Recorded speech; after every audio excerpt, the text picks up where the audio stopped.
ये जीवन है साहब, उलझेंगे नहीं तो सुलझेंगे कैसे, टूटेंगे नहीं तो निखरेंगे कैसे। जीवन को बिखरने नहीं देना है, इस कदर हौसला जिंदा हो। लाख है परेशानियां जिंदगी में, पर आप नहीं, मुश्किलें शर्मिंदा हो। इस खूबसूरत सी शायरी के साथ आज के क्लास की स्टार्ट करेंगे। फिजिक्स का क्लास 10 का पहला चैप्टर है लाइट, रिफ्लेक्शन एंड रिफ्रैक्शन। आप सभी लाइट के बारे में जानते होंगे। Light is a form of energy which gives us the sensation of vision. Light एक ऊर्जा का ऐसा रूप है जो हमें देखने में मदद करता है, जो कि हमें हर एक वस्तु को देखने में मदद करता है। ऊर्जा के यानी कि एनर्जी के बहुत सारे फॉर्म हैं, उसमें से ये भी क्या है, एनर्जी का फॉर्म है। ये एक प्रकार का इलेक्ट्रोमैग्नेटिक वेव होता है, ठीक है। जो विजिबल लाइट होती है जिसको हम देख पाते हैं, विजिबल लाइट, ये एक ईएम वेव्स होती है यानी इलेक्ट्रोमैग्नेटिक वेव्स होती है, जिसका वेवलेंथ कितना होता है 400 से लेके 700 नैनोमीटर। और आप सभी जानते होंगे 1 नैनोमीटर बराबर होता है 10⁻⁹ मीटर।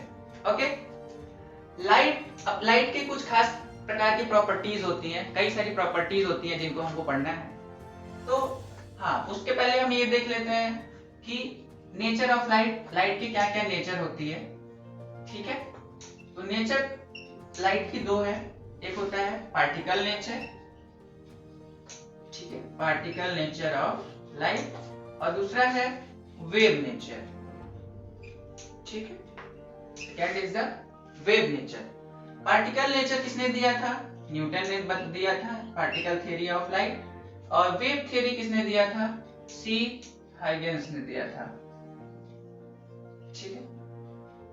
ये दो साइंटिस्ट थे जिन्होंने दो अलग अलग थ्योरी दी। अलग अलग थ्योरी में ये बताया कि कभी कभी लाइट पार्टिकल जैसे बिहेव करती है, कभी कभी एज अ वेव बिहेव करती है। According to particle nature of light कई सारे फिनोमेना को डिस्कस किया गया, जैसे reflection, refraction.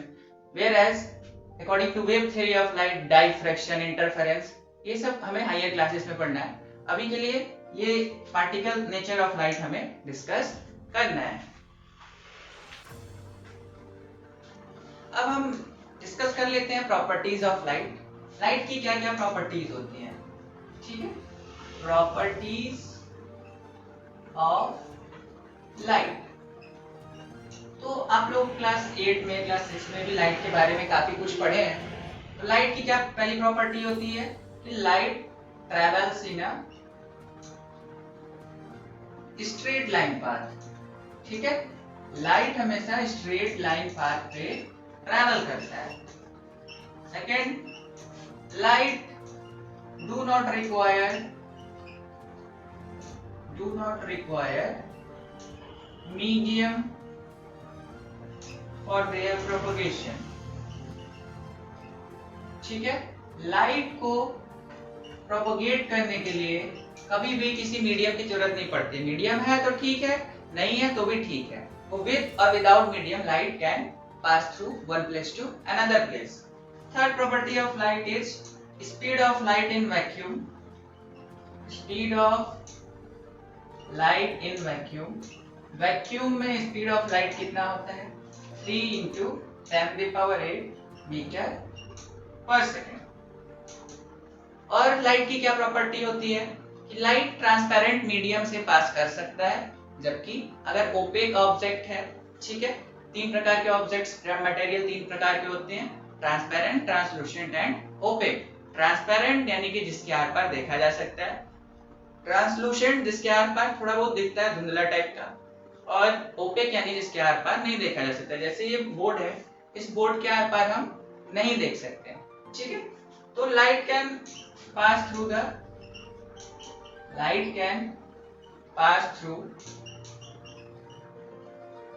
transparent and translucent object,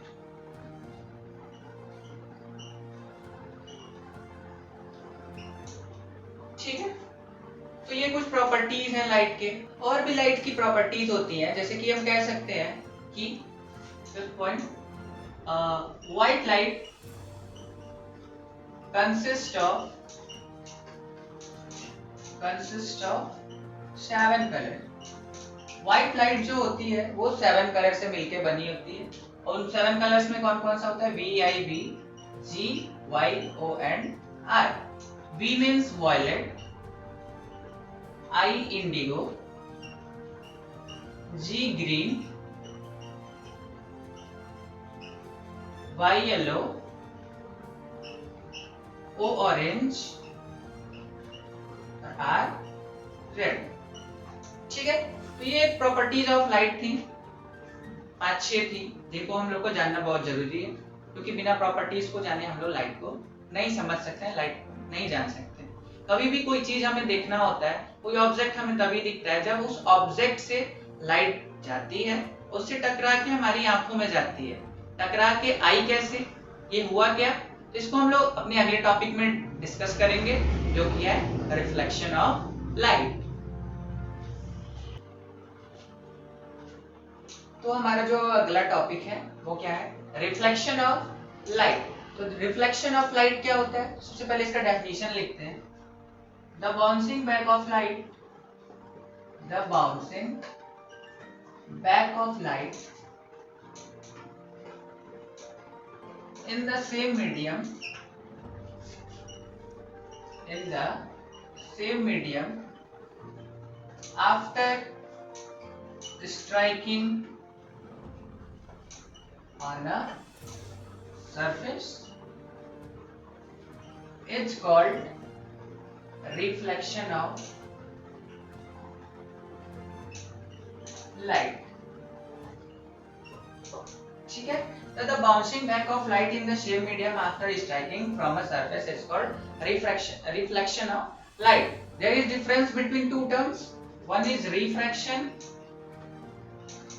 and one is reflection।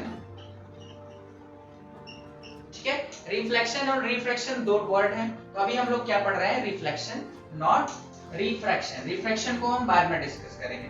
तो रिफ्लेक्शन क्या होता है? जैसे कि अगर हम एक बॉल को दीवार पे मारते हैं तो बॉल टकरा के वापस आती है, वैसे ही लाइट के केस में भी होता है। लाइट किसी ऑब्जेक्ट पे पड़ती है तो उस ऑब्जेक्ट से टकराने के बाद वो फिर उसी मीडियम में वापस आ जाती है, और यही लाइट का टकरा के फिर उसी मीडियम में वापस आना क्या कहलाता है?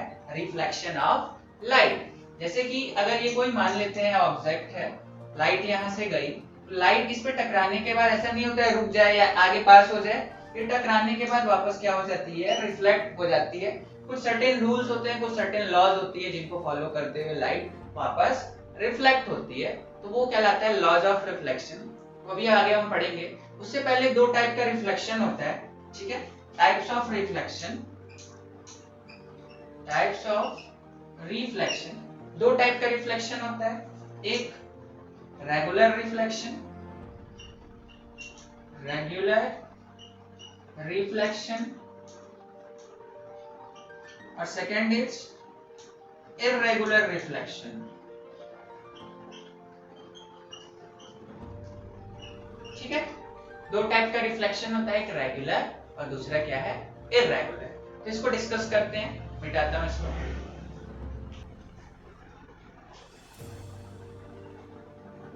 Regular reflection and second one is irregular or diffused reflection। ठीक है, रेगुलर रिफ्लेक्शन और डिफ्यूज और इर्रेगुलर रिफ्लेक्शन। होता क्या है दोनों में डिफरेंस?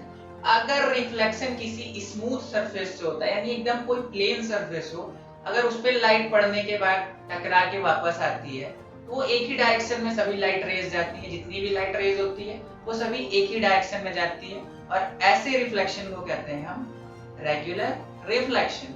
अगर सरफेस रफ है, कहीं ऊंचा है कहीं नीचा है, ठीक है, नॉर्मली तो कई सारे सरफेस स्मूथ दिखते हैं, लेकिन ऐसा होता नहीं है।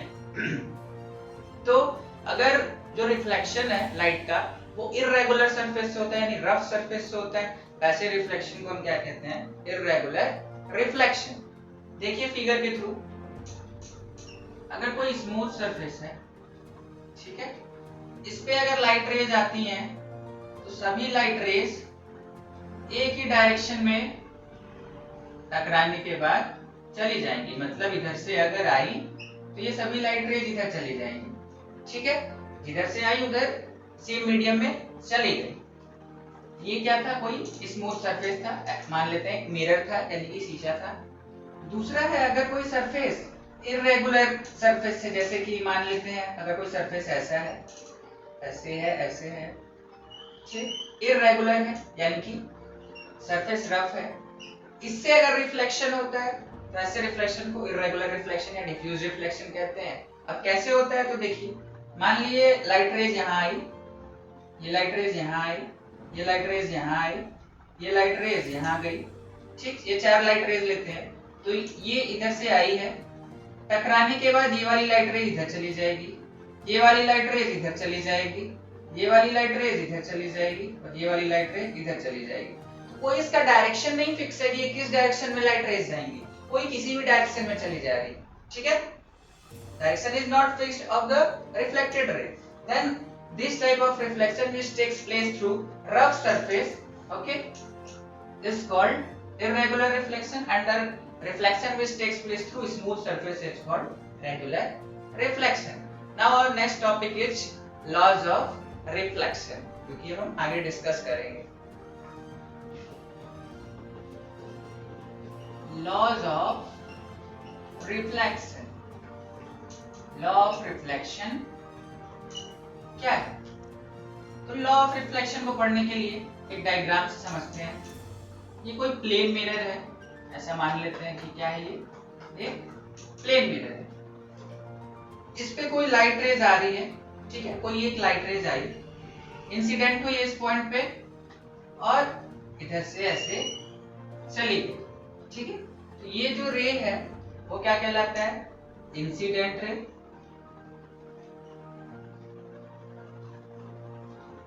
ये वाली रे क्या कहलाती है, रिफ्लेक्टेड रे।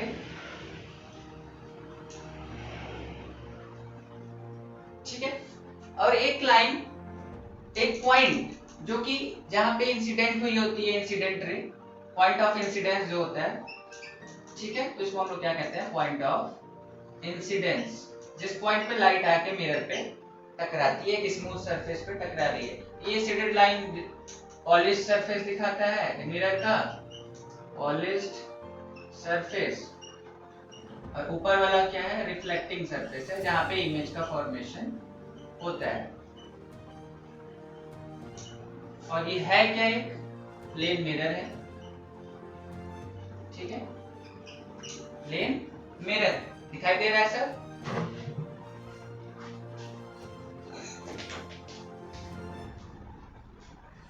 तो जिस पॉइंट पे, ठीक है, जिस पॉइंट पे इंसिडेंट रे इंसिडेंट होती है, उस पॉइंट पे अगर हम एक परपेंडिकुलर लाइन ड्रॉ करें, ठीक है, point of incidence,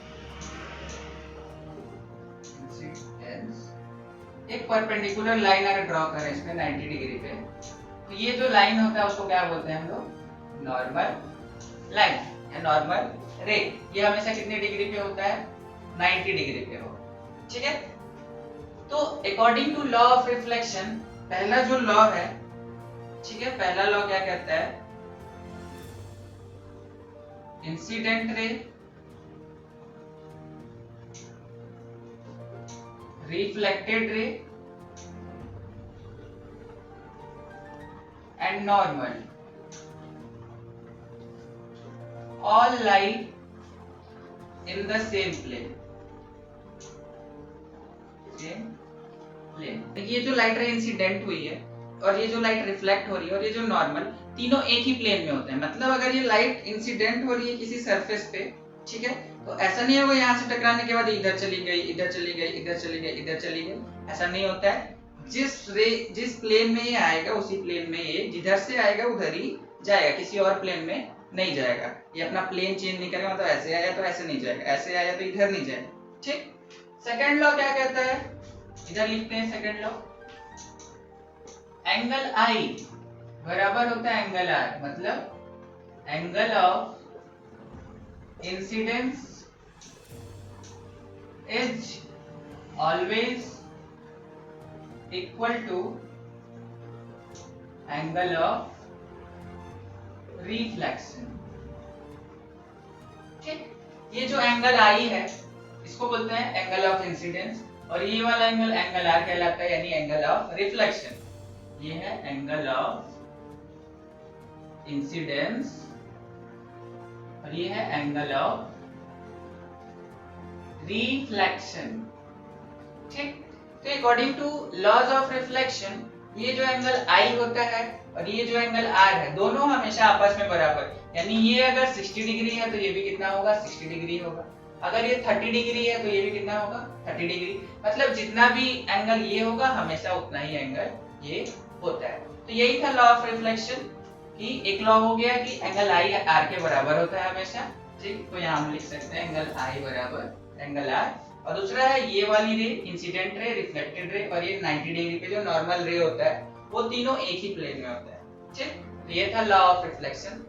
that's all for today. आज के लिए इतना ही। आप वीडियो को देखिएगा, अच्छा लगे तो लाइक एंड सब्सक्राइब कीजिएगा, और कोई भी अगर प्रॉब्लम हो तो आप कमेंट बॉक्स में कमेंट कीजिएगा, आपको इसका सॉल्यूशन नेक्स्ट वीडियो में मिल जाएगा।